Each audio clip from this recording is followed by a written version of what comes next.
34 minutos pasan de las 8 de la mañana y aquí continuamos en Nada que Perder y ya estamos con Ricardo Gil Iribarne, expresidente de la Junta de Transparencia y Ética Pública. Ricardo, muchas gracias por venir. No, un gusto. Buen día para todos. Bueno, Ricardo, hace unos días se dio a conocer el nuevo índice de percepción de corrupción de 2023 del Organismo de Transparencia Internacional, donde muestra que Uruguay bajó 2 puntos en el ranking. ¿Cuál es el primer análisis que podemos hacer a partir de esta información? Mira, en realidad Uruguay desde que la medición es compatible, de 2012, se mueve en un rango muy chico, entre 74 y 70 puntos. Entonces los movimientos ahí nunca son significativos. Uruguay sube un punto, baja uno, cambia un poco su lugar en el ranking, porque bueno, estábamos primeros en América junto a Canadá, ahora estamos segundos, porque Canadá se despegó unos lugares. Yo te diría que está dentro de lo previsible que Uruguay baje. Era razonable que bajara, no que subiera, por las cosas que han pasado. Ahora, a veces acá hay una expectativa muy grande sobre ese índice y sobre cómo impactan los casos locales, y en realidad impactan poco. Entonces, eso no quiere decir que para transparencia acá no haya pasado nada. Simplemente, cuando estás en los rangos altos de la tabla, que es donde Uruguay ha estado siempre, los cambios son muy chicos, siempre son muy chicos. Entonces, no se puede esperar una baja de 5 puntos de un año a otro, es impensable, porque además cuando Transparencia habla de Uruguay, no habla de casos, no habla de leyes concretas ni qué pasa con la JUTEP. De lo que habla siempre es que Uruguay es un país fuerte porque tiene una institucionalidad fuerte, porque el Estado de Derecho opera realmente, porque hay división de poderes, porque el Poder Judicial es independiente. Esas son las cosas que pesan y no son cosas que cambien de un día para otro, y menos en la forma que mide Transparencia. O sea, Transparencia lo que hace es recoge opiniones de organismos internacionales y de instituciones internacionales. No es la opinión de la gente en Uruguay, no es la opinión de Transparencia, y es un índice de percepción. Uh-huh. Es decir, ¿cómo ven esos organismos a Uruguay? No es un índice de corrupción. Es una percepción externa más que interna, entonces. No, es externa. Es externa. No es más que interna. Lo interno no existe. Incluso en el caso de Uruguay, por más que en el índice no opera, en el caso de Uruguay además no hay un capítulo uruguayo de Transparencia. Transparencia no tiene acá a nadie que lo represente. Sí pasa en Argentina, por ejemplo, que tiene Poder Ciudadano, que es un organismo con mucho peso. Acá no. Uh-huh. Entonces, es estrictamente las reglas de construcción del índice, que es 12 institutos y organismos internacionales que opinan de 180 países. Si tenés 3 opiniones de esos 12, bueno, entras en el ranking. Uruguay está hace años en el ranking, pero es una opinión básicamente externa y pesa muchísimo todo lo que es macro, todo lo que es la estructura y el buen funcionamiento de la democracia uruguaya, etcétera, etcétera, que por suerte sigue siendo sólida. O sea, Ricardo, podemos decir que no entran en el detalle, entonces. No se toma los episodios que hemos vivido en los últimos años, que tienen que justamente que ver con lo que es transparencia. Exacto. Eso no se está evaluando. Mira, te voy a poner un ejemplo. En octubre nosotros hicimos con un equipo de gente que estamos trabajando acá una videoconferencia con Delia Ferreira, que en ese momento era la presidenta de Transparencia. Ella hasta noviembre fue la presidenta. Y Delia nos decía ahí, ustedes están muy agitados con el tema Marcet y Astesiano. Yo me enteré hoy, dice, cuando leí para participar en este evento algo de Uruguay, vi esos 2 casos como llamativos. Y yo no me había enterado. Me había enterado, sí, y también es llamativo, de un senador que no presenta la declaración jurada a la Había Junta. llegado el tema de Sartori y no había llegado. Exacto, ¿por qué? Porque ahí es un tema institucional. O sea, el hecho de que un legislador, un senador, no respete la ley es un tema institucional, y de eso sí se había enterado. Pero dijo claramente, no soy de Marcelo Astesiano, me enteré hoy. Y seguramente en el índice puede haber afectado, y yo creo que es razonable que Uruguay bajara un punto, por ejemplo, puede haber afectado la imagen internacional, porque son casos que de alguna manera se difundieron. A mí me llamaron de lugares que nunca me llaman, de España, de Colombia, por esos casos. Pero eso no es lo que entra como fundamental en el índice. A largo plazo puede ser, pero ahí tiene que pasar una serie de cosas, y en el caso de Uruguay se tiene que cuestionar lo fuerte es el funcionamiento institucional y y la división de poderes y la solidez del Estado de Derecho. Sobre todo cuando estás en los planos altos del ranking. Entonces, Chile ha bajado, en un momento estaba como Uruguay, ahora está bastante más abajo, ha bajado, no sé, 6, 7 puntos, pero eso han sido años, claro. y no ha bajado muchos lugares. En la parte baja de la tabla es distinto. Ahí sí tenés países que de repente... Hay cambios más abruptos. Exacto. Entonces tenés República Dominicana, que ha mejorado mucho, ha saltado como 20 lugares, pero está por allá por el 108, de 180 está por el 100 y pico. Y a la vez El Salvador ha bajado mucho en 3 años, pero también creo que está en el 128. ¿Es más fácil bajar que subir? Es más fácil bajar que subir, por lo menos es lo que está pasando. O sea, lo que señala pero no transparencia... los puntos altos, digamos. No, los puntos altos también se bajan. Lo que pasa es que en los puntos altos los cambios son más chicos, más graduales. Ahora, transparencia lo que dice es que, por ejemplo, en América Latina, salvo 2 países, todos los demás o bajaron o quedaron igual. Creo que uno es Guyana y el otro es Dominicana. Y sigue pasando que en la región, en América Latina, 2/3 de los países están por debajo de 50 puntos. O sea que están abajo en la tabla, y solo están arriba unos poquitos países, empezando en América Latina por Uruguay, lo cual además tiene que alegrarnos el hecho de que Uruguay sigue teniendo una buena posición. Y que sigue siendo el menos corrupto. No es el menos corrupto. ¿No? Es el que tiene la menor percepción de corrupción para esto. Claro. No, ¿sabés por qué te Está voy a bien la contar? puntualización, está bien. Sí, pero vos sabés que la JUTEP, por ejemplo, en su página hoy dice Uruguay es el menos corrupto. Entonces, que se equivoque un periodista es razonable, que se equivoque la JUTEP es llamativo. No debería cometer ese error conceptual. Y hablando de la JUTEP, ¿qué rol, qué importancia está teniendo hoy por hoy la JUTEP en este gobierno? Mira, creo que más que a mí habría que preguntarle a la gente y ustedes mismos, ¿no? Yo soy parte interesada o no tengo la independencia. Ahora, si me preguntás a mí, te diría, no sé cuál es el rol que está jugando, no veo que esté jugando ningún rol. Creo que en los temas centrales que tiene la JUTEP, no la ves actuar. Creo que para el ciudadano común me da la impresión de que se ha caído el mapa, como que no está actuando, no tiene presencia, y eso es realmente preocupante porque con errores, con macanas, con limitaciones, creo que lo que se había logrado es decir, bueno, acá hay un organismo que tiene un rol para cumplir. No es cierto que en Uruguay no tengamos problemas con la corrupción, tenemos problemas, menos que en otros lados, como vos quieras, pero tenemos problemas, y el organismo central para eso es la JUTEP. ¿Por qué no está? Es otra discusión. Yo creo que además hubo una cierta intencionalidad política de que la JUTEP no molestara mucho. Y además creo que hubo errores de todo el sistema político, justamente partidizando al organismo. ¿Y qué podemos decir, por ejemplo, del caso Sartori? ¿Cómo ha sido manejado este caso? Mira, en mi opinión ha sido manejado muy mal. ¿Por qué? Vos tenés una ley que es muy clara, cuáles son las obligaciones que tienen los distintos funcionarios públicos, algunos más, otros menos. ¿Cuál es la realidad de Sartori? Sartori presenta 3 declaraciones juradas, hace años, estamos en 4 años de ejercicio del cargo de senador, no es ayer. Sí. Vos decís, bueno, en 4 años, ¿qué pasó? Bueno, pasó que su declaración jurada, lo que todo el mundo maneja, no incluye la declaración de su esposa. Es cierto, puede llevar un poquito más de tiempo dirimir eso, pero van 4 años y todavía está recién ahora se le comunica al Parlamento que no cumplió y que hay que retirar la mitad del sueldo. Eso era absolutamente automático en la JUTEP antes de que yo entrara. Cada 4 meses salía la lista de los omisos y se remitía a los organismos. No había que discutir nada. No cumplió, se manda al organismo. Chao. Pasó el 2020, 21, 22, 23, recién ahí se hizo algo.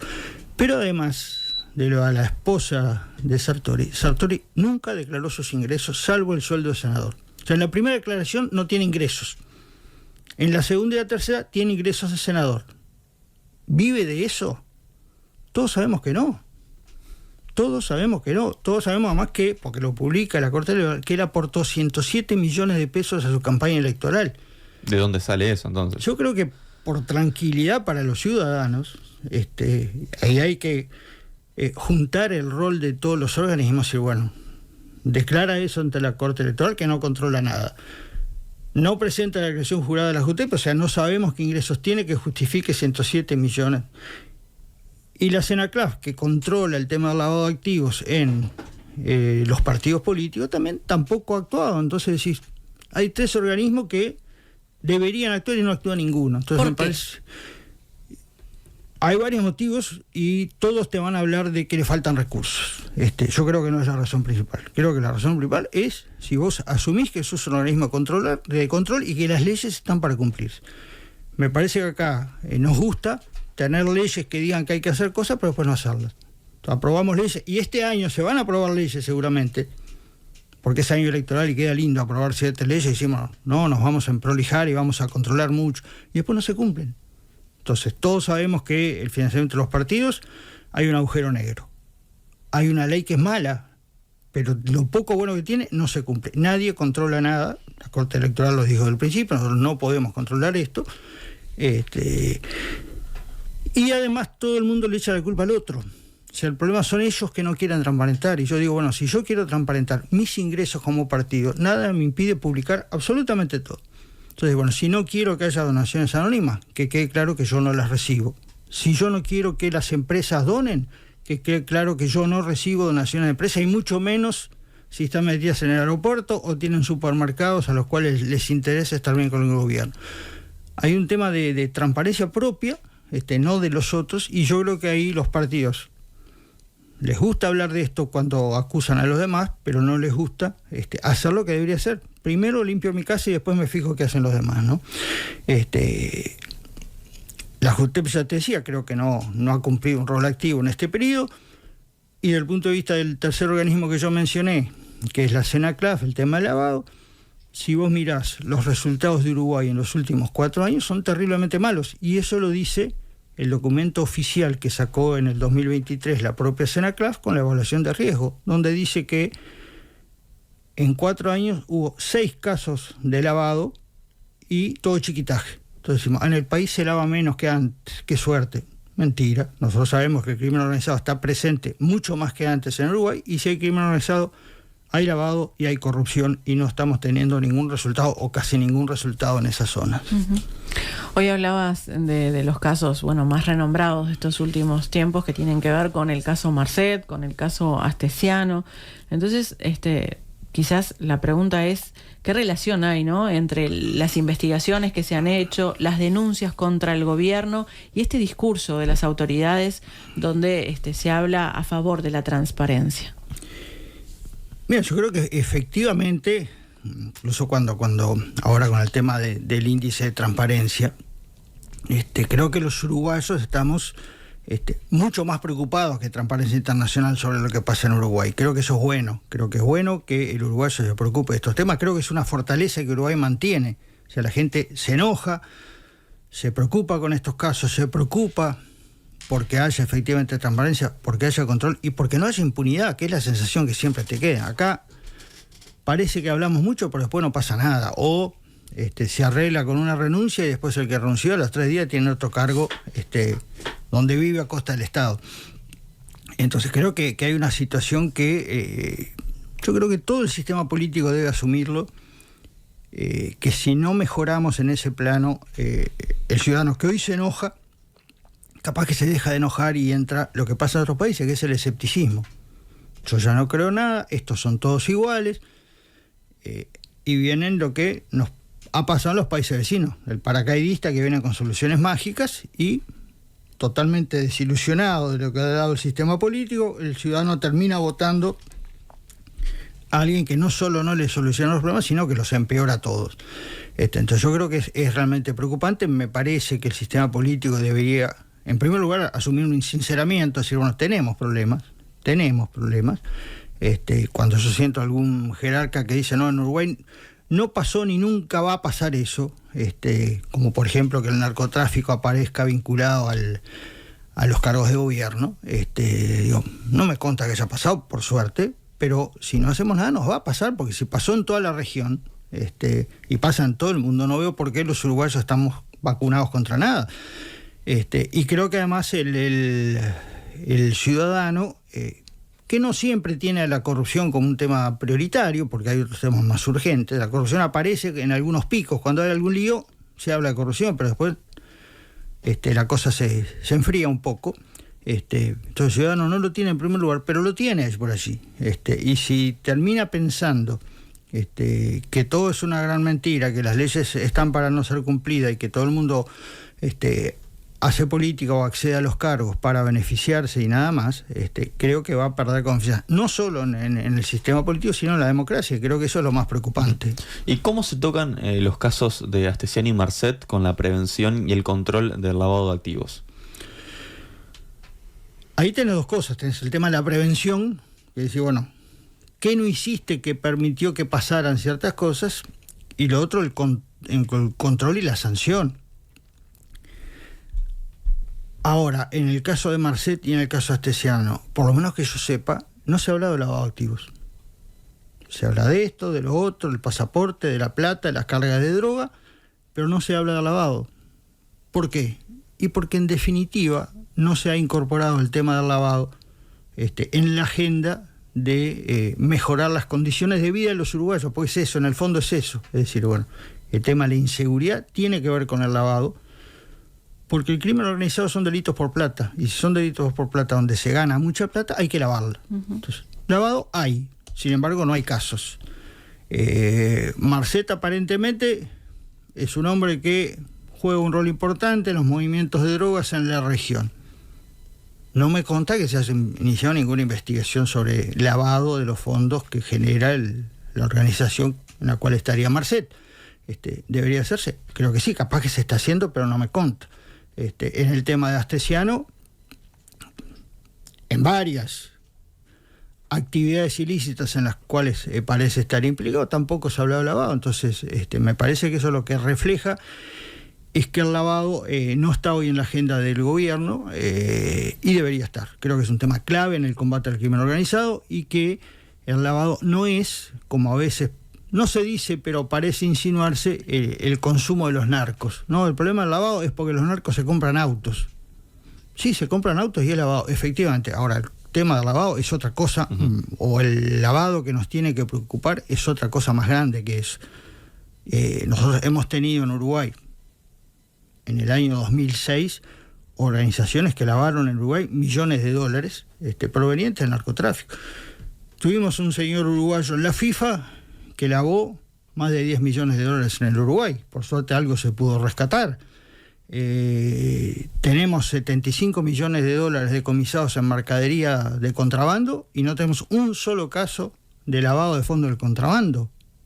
Parece que no existía. Y esas son organizaciones locales que si le sacaste 75 millones de dólares en mercadería es porque mueven mucho más que eso, porque lo que le sacás siempre es una parte chica.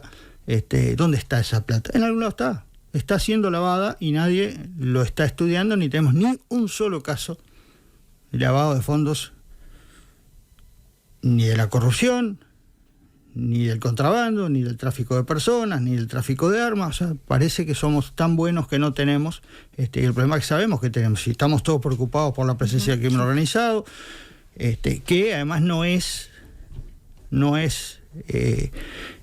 un tema de los barrios marginales. Es un tema de los barrios marginales, sí, y hay que tomarlo en cuenta, pero las drogas se mueven también al sur de Benítez, se mueven en Malvin, en Carrasco. Es atacar al gran capital. Bueno, justamente estuvo Martinelli, el ministro del Interior, en el Parlamento, y habló de medidas, ¿no?, para combatir el narcotráfico, pero sin embargo de lavado no se habló en esa comparecencia, no se habló de ninguna medida que vaya justamente para tratar de controlar esto, lo que tiene que ver con las finanzas. ¿Cuál es el problema? ¿No se está asumiendo que por acá es el camino? ¿No se está asumiendo que existe un problema? Ahí me parece que hay por lo menos dos temas. Uno es, como decís tú, la percepción de riesgo. Parece que el riesgo no existe o no se ve. Bueno, el riesgo existe. Es clarísimo que si hay crimen organizado hay lavado y por lo tanto tenés no solo el problema de que laven y realimenten sus empresas delictivas, sino además que es mucha plata. Es muchísima plata. Y si es muchísima plata, el tema de la corrupción está a la vuelta de la esquina. No hay ninguna duda, pasó en todos lados y a los uruguayos también nos puede pasar. Entonces creo que si yo no veo el riesgo, claro, no hago nada. Si yo no veo el problema, no me preocupa solucionarlo. Eso es una cuestión. Lo otro es que creo que hay una percepción de cuál es el problema que, como te decía, apunta a que parece que el problema del narcotráfico, por ser el que todo el mundo habla, es solo los barrios marginales y se lava plata de allí. Entonces lo que puede lavar una boca de pasta son chirolas. El tema es dónde están los mayoristas, dónde está la plata grande y cómo se mueve, porque vos decís, bueno, si yo genero $1.000 por mes, bueno, los gasto y es difícil de controlar. Ahora, si yo genero millones, ¿cómo los muevo? ¿Dónde los muevo? ¿Quién me arma la estructura? Acá hemos tenido estudios de contadores, de abogados, de escribanos y bancos, instituciones financieras que han participado de esquemas de lavado porque los preciso para lavar. Ahora parece que no, que ya no hay más ni un solo caso de una organización relativamente sofisticada armada para lavar. Parece que no existen más. Y yo creo que existen, y lo demuestra el hecho de que estudios uruguayos e instituciones uruguayas están implicadas en casos regionales, como Odebrecht en Perú o como Odebrecht en Panamá, donde hay instituciones uruguayas y personas uruguayas que jugaron un rol importante en los esquemas de lavado. O sea, acá no hubo, aparentemente, coimas grandes de Odebrecht, pero sí hubo gente que ayudó a lavar o ayudó a coimear en toda la región. Y no ha pasado absolutamente nada. Y todo el mundo, no es todo el mundo, y algunos actores principales, y me refiero a la CENACLAF y me refiero a veces a la Fiscalía Especializada, lo que nos han dicho, bueno, capaz que en Uruguay no se lava tanto. Y yo digo, bueno, demostrarme por qué no se lava tanto si hay más crimen organizado que antes. Yo creo que se lava más que antes, pero descubrimos mucho menos que antes. Porque en su momento, y también son documentos oficiales, la evaluación que le hicieron a Uruguay en el 2019, decía que en 4 años había 50 condenas. No sé si es mucho o poco, pero hoy tenemos 6 y 2 chicas. Entonces, es decir, hemos retrocedido en materia de lavado cuando el lavado sin duda se ha incrementado. Y justamente siguiendo con este tema, hubo un intercambio en un encuentro entre Martinelli y el actual titular de la CENACLAF para que ambas instituciones compartieran información. La propuesta que surgió de la reunión fue la de conformar un equipo de la policía que esté a disposición de la CENACLAF. ¿Vos lo ves positivo esto? Yo creo que el lavado es un delito que requiere mucha coordinación institucional. Entonces, todo lo que sea en sentido me parece que es positivo. Ahora, todo lo que sea en ese sentido se mide por resultado. Entonces, si vos me decís que acordaste lo que quieras con quien quieras, yo te felicito. Ahora, después mostrame cuáles fueron los resultados. Entonces, yo por ahora no veo resultados.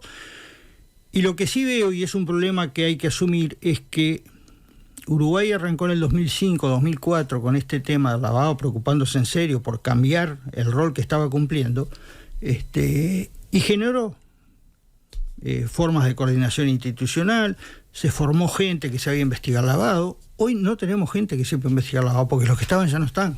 O sea, bueno, investigar lavado no es investigar asesinatos o tráfico de drogas o asaltos a bancos. Es mucho más complejo, hay que aprender cosas, hay que estudiar, hay que generar confianza. Yo te puedo hacer el acuerdo más lindo entre los organismos. Ahora, si no hay confianza, yo no te voy a dar información sensible hasta que no me demuestre que no venís a usarme políticamente, o que no venís a hacer algo para salir vos en la foto, o que no venís y después filtrás información. ¿Falta esa confianza? Creo que ojalá no falte, pero yo creo que si hoy estamos hablando de acuerdos de coordinación, esa confianza va a haber que generarla, y eso lleva 1 año, 2 años, no menos.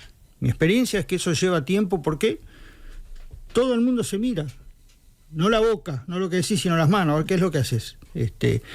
Y creo que ahí, primero, retrocedimos porque no tenemos gente hoy que sepa investigar. Yo creo que no hay voluntad, pero además no hay gente que sepa.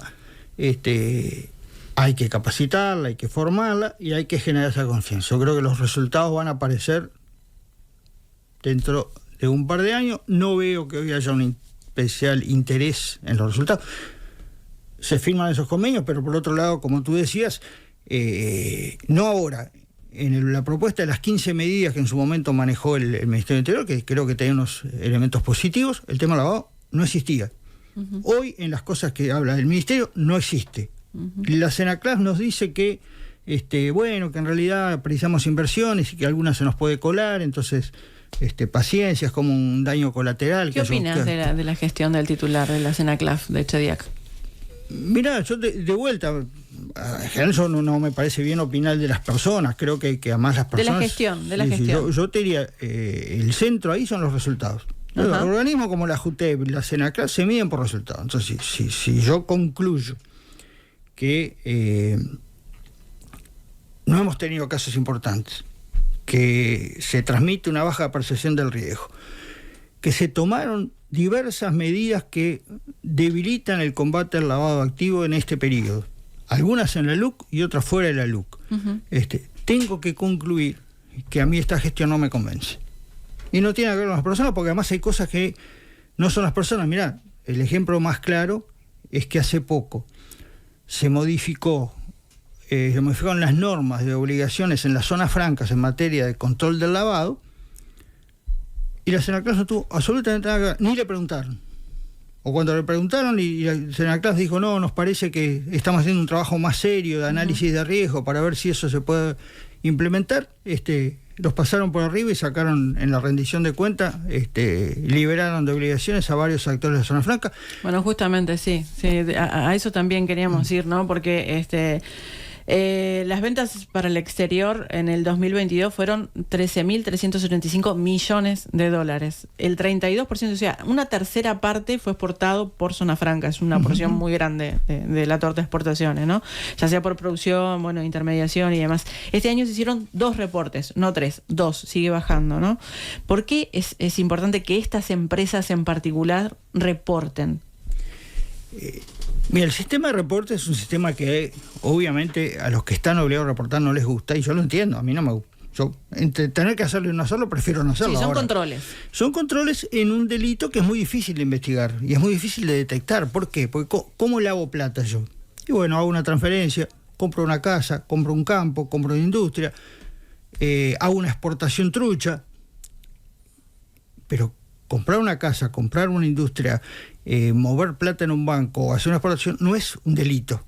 Es delito porque la plata viene de un origen delictivo. Entonces, el Estado, para detectar eso, necesita de la colaboración de los privados, de los bancos, de las inmobiliarias, de los escribanos, de los contadores, para ver, que le diga, mira, acá hay algo raro.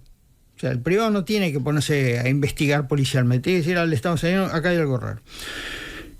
En las zonas francas, ¿hay algo raro? Por supuesto que puede haber algo raro, por supuesto, porque además Uruguay ha tenido casos de lavado a través de zonas francas. Y si vos vas a la Argentina, te vas a encontrar muy buenos artículos y estudios hechos hoy sobre de qué manera empresas de distintos rubros, por lo menos evaden impuestos triangulando con zonas francas uruguayas. ¿Eso qué quiere decir? Yo le exporto a Uruguay con impuestos muy bajos y después de Uruguay exporto con el precio verdadero a un tercer país, exporto de Argentina, perdón, con impuestos muy altos a precio bajo, y después de Uruguay con el precio verdadero a un tercer país. O sea, pago poco en la Argentina, que los impuestos son altos, y pago poco en Uruguay porque los impuestos son bajos. Hay estudios muy buenos recientes sobre millones de dólares de empresas que están en Argentina, que están en Uruguay. Nosotros tuvimos una exportación en, creo que era 2007, 2008, de libros, hechos en la zona franca, donde un grupo de extranjeros, ciudadanos de otros países, invirtieron en Uruguay en hacer libros de estudio para Venezuela, $1 millón, $1 millón y poco de dólares. Después los exportaron de una zona franca acá a $33 millones. Entonces, ¿por qué esa diferencia de precio? ¿Estaban lavando? En principio podrían estar lavando, porque justamente si yo meto $1 millón y después me aparece como que me entraron 33 millones, yo estoy justificando $33 millones. Capaz que no era lavado, capaz que era una maniobra por tema del dólar en Venezuela, pero la posibilidad existe. Entonces es muy importante que esas empresas tengan la obligación de avisarle al Estado cuando pasa algo. La ley uruguaya incorporó prácticamente a todas las zonas francas. Entonces en un momento sí, bueno, capaz que mejor alguna no, porque el que lo hace de fuera de la zona franca no tiene esa obligación. Entonces, para ponerlo en condiciones iguales, capaz que hay que reverlo. La SENACLAS armó un equipos para estudiar eso, y mientras lo estaba estudiando, se metió en la ley que se sacaba esas obligaciones. sea, antes que se hiciera el estudio, que por eso te decía, no es un tema de la CENACLAF en ese caso estaba haciendo las cosas bien. Vino una decisión, no se sabe dónde, seguramente el Ministerio de Economía, no se sabe si por convicción o porque algún sector hizo lobby, sacaron la obligación y a los 3 días nos enteramos que una de esas empresas que había sido eximida estaba vinculada a la exportación de, que era pan dulces y budines ingleses y no sé qué, a Amberes, donde había más de 2 toneladas de droga. Alfajores y budines. Bueno, entonces, ¿hay una relación directa? ¿Fue para eso que se modificó la ley? No, yo creo que no, pero se asumió que no había riesgo y había un riesgo. Y en la misma ley que estaban los clubes deportivos y las sociedades anónimas deportivas, la solución que se encontró fue, como unos tienen la obligación y los otros no, le ponemos la obligación a todos. A las sociedades anónimas que no la tenían, se la ponemos. En el caso de Zona Franca se hizo al revés, como unos la tienen y otros no, le sacamos la obligación a todos, igualamos para abajo, y bueno, quedó demostrado a los 3 días que había un riesgo grande que se había desconocido. ¿Y hay un interés político en las flexibilizaciones respecto al lavado? Interés político puede tener varias connotaciones. Si vos me decís, ¿hay complicidad? Yo te digo, no tengo ni un elemento para pensar que hay complicidad. Sinceramente no. Si me decís, interés político es representar los intereses de sectores económicos que prefieren que no se controle, te digo, sí, sin duda que sí. Eso está claro y en algunos temas ha sido asumido por este gobierno que se respondió a los intereses de tal o cual sector, sea en las cajillas de tabaco o en lo que sea. ¿Tá? Entonces, no hay duda que si yo gobierno atendiendo los intereses de algunos sectores, el tema lavado les complica la vida. Prefieren que no haya mucho control. Es para favorecer a los mayadores de alguna manera. De alguna manera son... A ver, vuelvo a lo mismo, el tema del lavado, en los barrios marginales, parece un tema chico, parece un tema que... si yo voy al lavado en serio, al que nos debería preocupar, es el delito de los poderosos. Hay gente que tiene mucho poder, que está metido en distintos sectores, desde estudios jurídicos y contables hasta empresas. Que operan en el campo, en la industria, donde diablo sea, bueno, por supuesto en la actividad financiera. Entonces, si yo soy sensible a los deseos de esos sectores, y bueno, cuanto menos controles mejor. No se van a enojar si yo bajo los controles, y por eso me parece que no hay mucha protesta por ese lado de que se estén haciendo las cosas mal. Creo que además tiene una imagen errónea, que también nos costó en algún gobierno anterior, pero se asumió, decir, no, en el mundo de hoy, el tema del secretismo, de la opacidad, del secreto bancario, del secreto tributario y de todos los secretos que Uruguay tuvo desde la época de la dictadura, ya no es lo que el sistema está requiriendo. Hoy el tema de la transparencia pesa mucho más, hay más controles, las inversiones miden. Hay inversores que te miden a ver si no le controlas mucho, sin duda, pero hay otros que te miden a ver si sos un país confiable o no sos confiable, y si sos una plaza denunciada por ser un lavadero o no. Hay países que han tenido una historia en algunas cosas parecida o paralela a la nuestra, como Panamá, que hasta hace unos meses estaban en una lista gris del Gafi porque no había cumplido con las cosas mínimas en materia de transparencia. Entonces Uruguay está en un borde. La última evaluación de Uruguay no es maravillosa desde el punto de vista de los resultados, porque también ahí la comunidad internacional empezó a medir resultados. Entonces, antes te medía, bueno, tenés la ley, sí, tenés algo parecido a la CENACLAF, sí, qué bien, tenés todo. Y en un momento dijo, tenés todo, pero no haces nada. Entonces empezó a medir efectividad. Y Uruguay en efectividad está muy abajo en la tabla. No está en una lista, hasta ahora no está en una lista, pero está muy abajo. Y lo que también sabe este gobierno es que la próxima evaluación recién va a ser por allá por el 2030. Entonces, como por ahora nadie me va a tirar las orejas, puedo hacer todas estas cosas sin calentarme mucho. Bueno, Ricardo Gil Iribarne, expresidente de la JUTEP, muchas gracias por estos minutos, a nada que perder. Un gusto.